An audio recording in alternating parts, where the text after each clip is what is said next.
钢普拉科普小教学工具篇：如何选择剪钳？剪钳主要分成2类：单刃剪钳、双刃剪钳。这是我的第一把绳之手，可以直接做2次剪。按下白色的按键可以切换。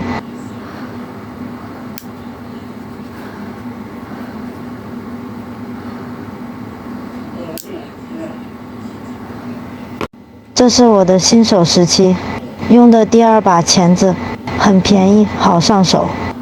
黄色那把是市面上金属拼装拼图用的钳子，也是我新手期的第1把。下面蓝色的是5金专用，我拿来做国模比较多。市面上拿来手做的钳子也是这个大小。提醒一下，绳之手不能剪金属。PSPP、ABS-PE 以上塑胶可以使用，不太建议剪透明的板件。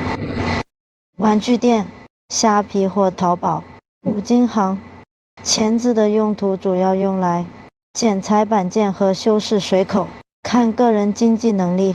因为下一个步骤是打磨，便宜的剪裁和修饰水口需要时间比较长，绳之手这类的需要时间比较短。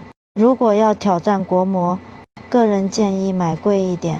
国模拼装需时长手会痛，好一点的会舒服一些。好了，我们钢普拉小教室工具篇，下次见，拜拜。